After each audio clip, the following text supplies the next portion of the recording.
Un ex-membre du mouvement pour la renaissance du Cameroun réclame plus de 80 millions de francs CFA à Maurice Kamto, Albert Zongang et André-Marie Tassa. C'est ce qui ressort des informations relayées par nos confrères, notamment Equinox Télévision. Et c'est d'ailleurs ce prêt ou alors cet agent qui serait à l'origine de la convocation de Maurice Kamto et d'autres cadres du mouvement pour la renaissance du Cameroun à la Légion de gendarmerie de Bafoussam.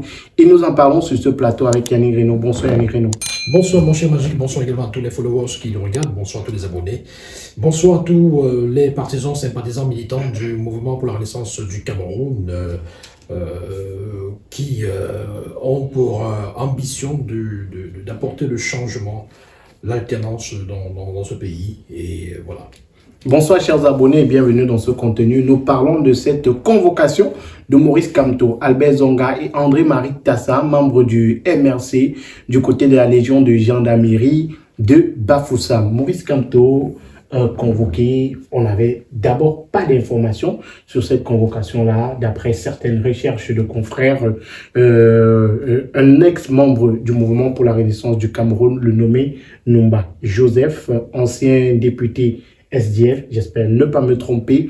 Voilà, il prétend avoir prêté la somme de 80 millions de francs CFA. Il a utilisé cette somme-là pour faire connaître le MRC dans l'ouest du Cameroun et aujourd'hui, il demande remboursement au MRC. Alors, pour moi, c'est un non-événement qui illustre à suffisance des manœuvres. Les manœuvres très flagrantes de déstabilisation de ce parti politique à l'approche des élections présidentielles et aussi locales. On n'a pas fini de parler de cette sortie du MINAT il y a quelques jours qui clairement faisait savoir que le parti, le MRC, était hors jeu par rapport aux élections qui arrivent, les élections présidentielles. On n'a pas fini de parler de la prorogation des mandats des élus locaux, députés et conseillers municipaux, que nous sommes déjà en train d'évoquer cette autre affaire qui met une fois de plus au centre de la problématique le parti politique du professeur Maurice Kamto. Maurice Kamto, dans cette histoire-ci, qui semble un peu tiré par les cheveux, vous avez un monsieur qui peut être considéré comme, entre guillemets, un mécène.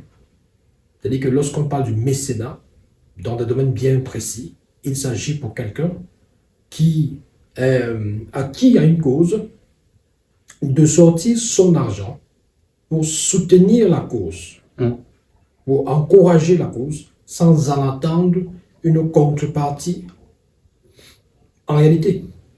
C'est-à-dire que si on prend l'exemple, ou alors le cas des domaines de l'événementiel ou des œuvres de charité, etc., quand on va vers des mécènes, ce qui est différent des sponsors, parce que le sponsor, il attend des retombées bien précises. Le sponsor vous dit, je mets mon argent, je mets ceci, je mets cela à votre disposition, qu'est-ce que je gagne?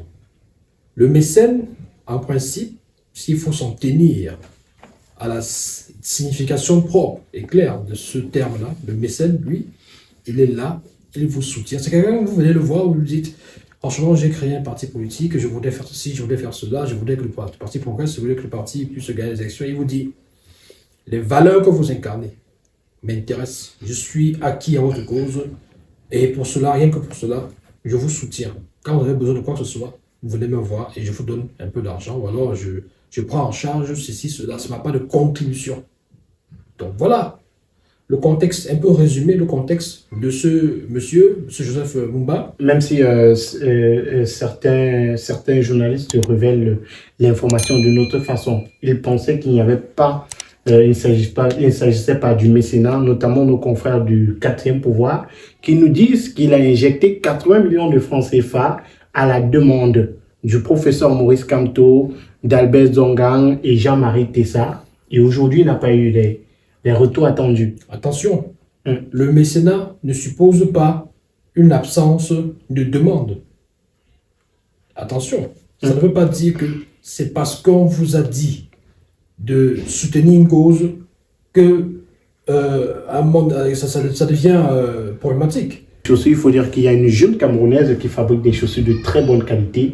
Elle s'appelle Intense Wear. C'est une jeune Camerounaise. Le contact, c'est le 694 46 70 29. Vous avez les chaussures à l'écran. N'hésitez surtout pas à appeler pour commander. Ce sont des chaussures babouche de qualité, hommes et femmes à vil prix. Contactez le 94 46 70 29 et procurez-vous ces paires de chaussures de qualité. De qualité supérieure.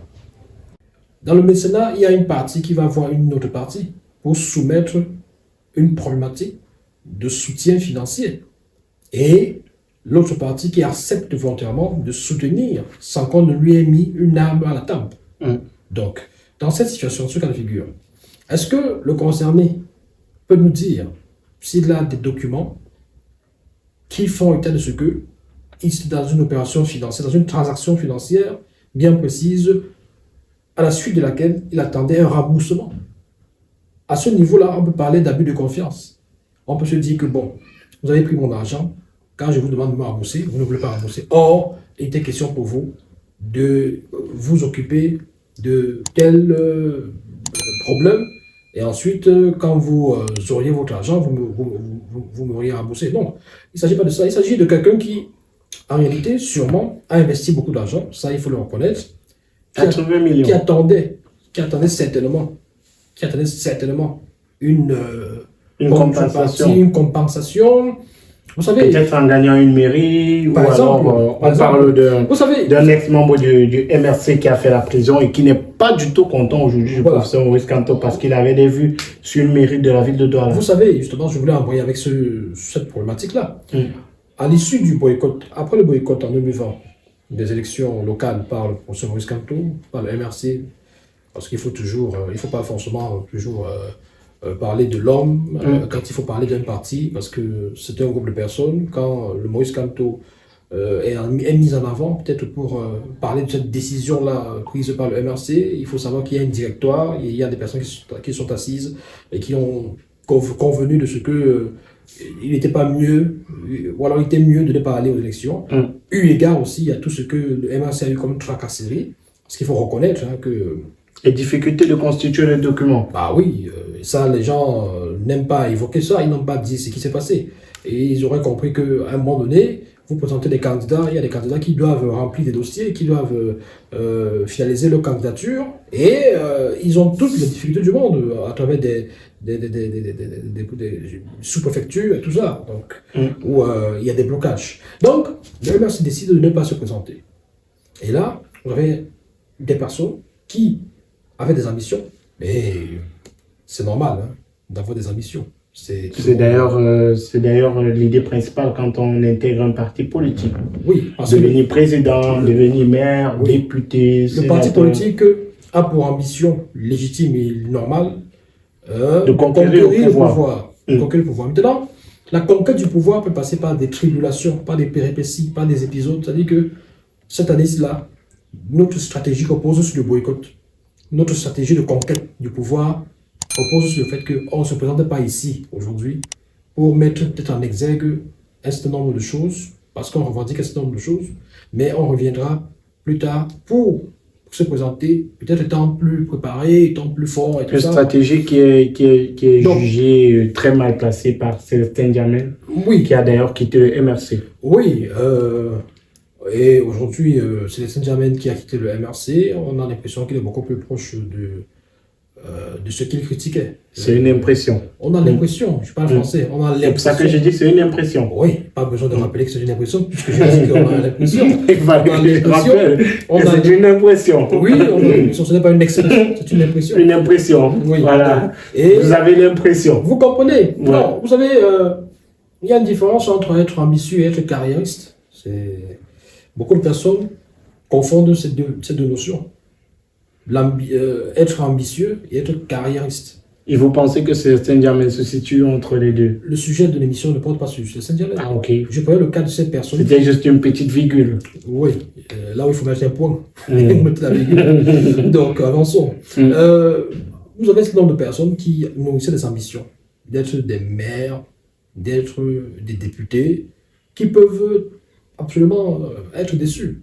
Maintenant, on peut être déçu sans faire autant de bruit, sans devenir subitement un ennemi du parti auquel on appartenait et sans passer sa vie à entretenir des sortes de sabotage vis-à-vis de ce parti-là. Parce que, en fait, vous étiez dans le parti, vous supportiez le parti, malgré ce que vous estimiez être des petits défauts. Partager l'idéologie. Oui, vous partez. Donc maintenant que vous n'êtes plus membre de ce parti, on a l'impression que, en fait, le parti là, c'est l'enfer et que celui qui l'incarne, c'est le diable. Or, quand vous y étiez, vous faisiez, comme beaucoup de personnes, cette affaire de culte de la personnalité. Vous étiez dans le culte de l'homme providentiel.